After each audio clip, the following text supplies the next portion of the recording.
Okay, so here is this guide video. So Johanna jogs along a straight path for time between 0 and 40 minutes. Johanna's velocity is given by a differentiable function v. Selected values of v of t, where t is measured in minutes and v of t is measured in meters per minute, are given in the table above. Now on free response sections, when they tell you that you've got a differentiable function, that means that it is smooth and continuous. And continuous is especially important because possibly, you might be asked to use to explain why the function takes on a certain value, or the derivative takes on a certain value, in which case you'd want to use the intermediate value theorem or the mean value theorem, which both require continuity. Mean value theorem requires differentiability and continuity. So there's that. Okay, use the data in the table to estimate the value of v prime of 16.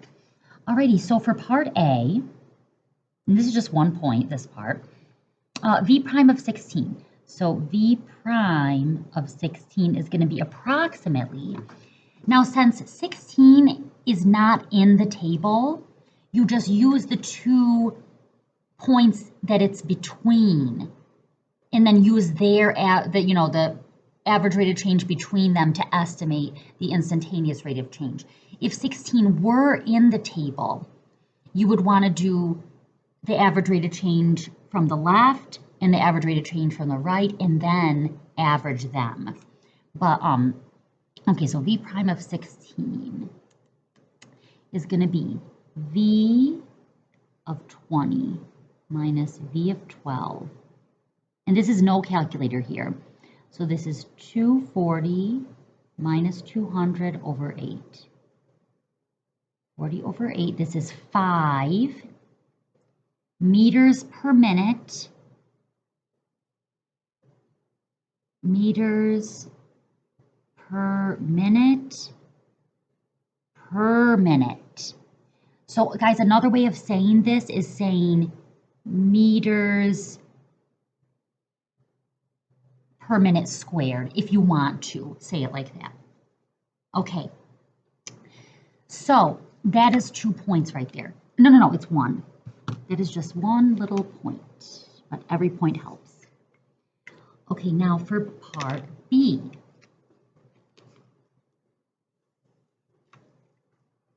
Using correct units, explain the meaning of the definite integral from 0 to 40 of the absolute value of v of t in the context of the problem.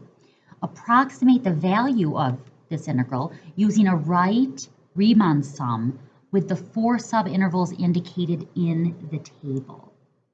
Okay, so what we need to know is that the integral of the absolute value of velocity is the total distance traveled.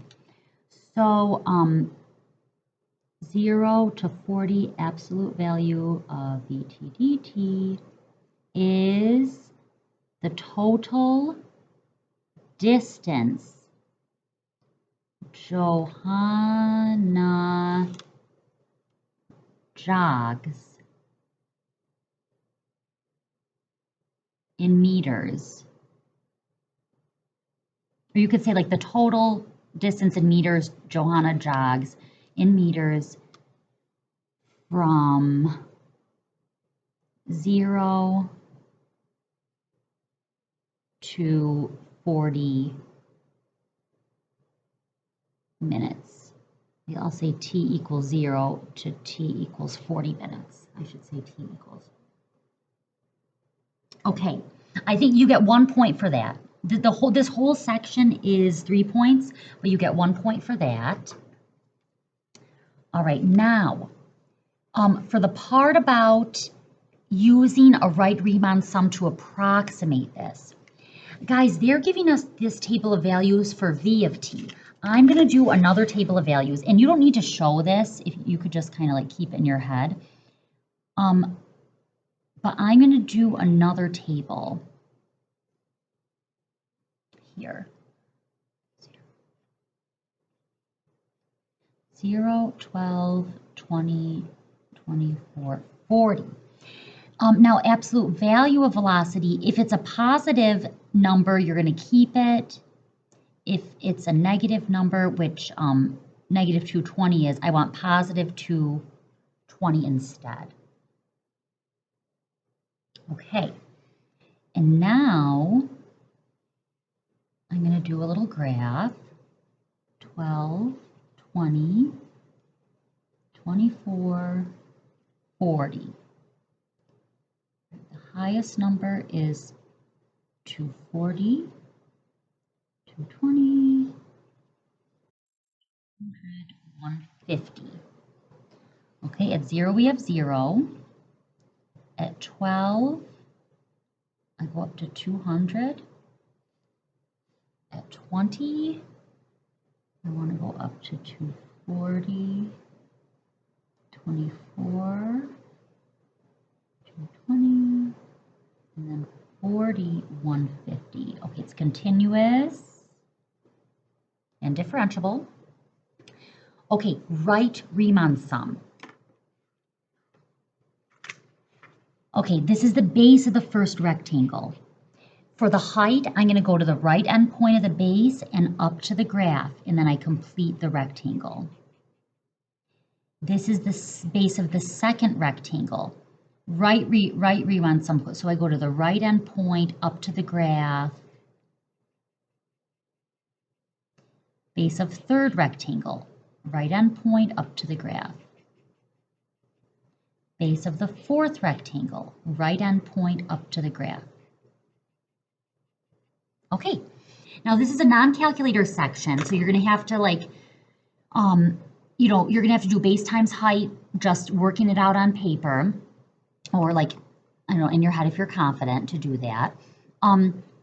Yeah, so guys, you really should take the time to do that math right now, because you want to, we do rely on our calculators a lot, and you want to, get some practice doing math by hand.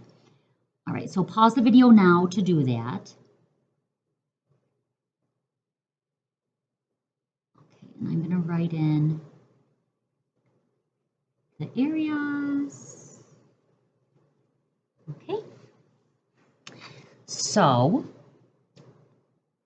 0 to 40 absolute value of v of t dt is approximately, I add all of those together, and you got to do it by hand,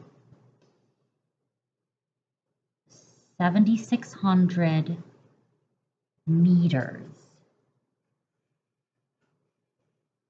Okay, that whole thing was 3 points. The whole thing. Okay, next part is 2 points. All right, so this is part C.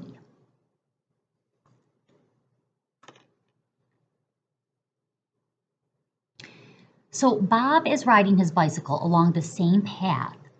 For t between 0 and 10, Bob's velocity is modeled by v of t equals this, where t is measured in minutes and v of t is measured in meters per minute. Find Bob's acceleration at time t equals 5. Okay, so this is his velocity. So that's the first derivative. So the second derivative would be the derivative of this, and the second derivative is velocity. So b prime of t, 3t squared minus 12t.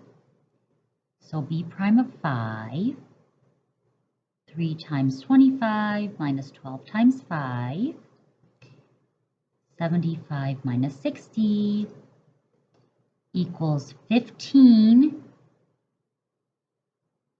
meters per minute okay, and you could say or 15 meters per minute squared. You could say that. I don't know if m is meters. I'll just write it like that. Okay, so that right there was 2 points. 2 points.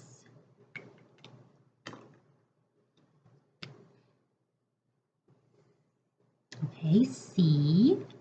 Now for part D, this is 3 points. Okay, so this time, based on the model B from part C, find Bob's average velocity during the time interval 0 to 10. Okay, so you need to know this, guys. Average velocity is equal to the integral, no. It's equal to 1 over B minus A, integral from A to B, and then you put the velocity in there. All right, so average velocity formula. So we're going to do 1 over 10 minus 0 times the integral from 0 to 10. And then I'm going to put Bob's velocity in there. T cubed minus 6t squared plus 300. So this is 1 over 10,